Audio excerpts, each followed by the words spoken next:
Hi there, and welcome back to Weaving on Wednesday.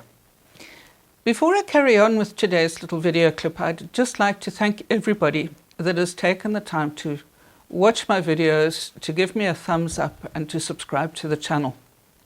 Over the last few weeks, since I started doing this, I've actually been quite knocked out by the amount of support, and so thank you to everybody that has actually just jumped in and supported and left lovely comments and really encouraged me to carry on going. What I want to talk about today is such a basic premise of our sort of weaving vocabulary, and that is how to choose a suitable yarn for your warp. And most of all, what I'm going to talk about is the tug test. We've all heard of the tug test.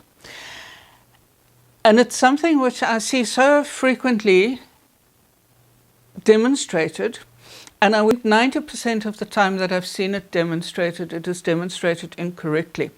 And if I followed the instructions on the incorrect, demonstration, I would find that probably 80% of my yarns that I have in my stash would be unsuitable or not strong enough for a warp.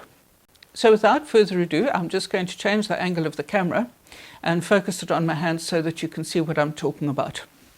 As you can see, on my very neat and tidy work table, I have a whole selection of yarns. And now, when it comes to the tug test, what I see so frequently and what really makes me cross is when people take a piece of yarn, an arbitrary piece of yarn, and they say, I wonder if this is going to be strong enough for my warp, and they go like that, and oops, no, I can't use that for my warp. It broke when I did the tug test. Now, there are two things that I would like to consider here. The first is that when we take our little piece of yarn and we go snap, it's not strong enough. What we have to remember is that in our warp, we don't have one thread, we have multiple threads.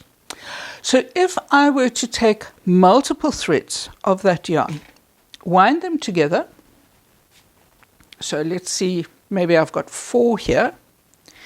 If I could put a whole bunch of them together and then still tug them apart like that, then I would say it should be avoided and you shouldn't use that for your warp.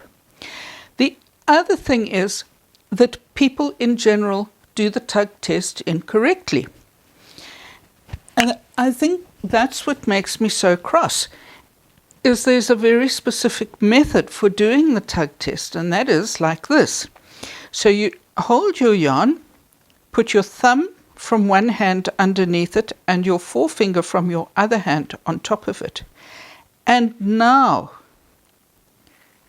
you can put as much pressure on that as you like. You can see if I just turn my finger around, you can see how much pressure I'm putting on it. That yarn is not going to break. This is a woolen yarn, and I've used it in about 100 warps. I can't tell you how often I've used this yarn. It happens to be one of my favorites. So if you're going to do the tug test, please make sure that you do it the right way.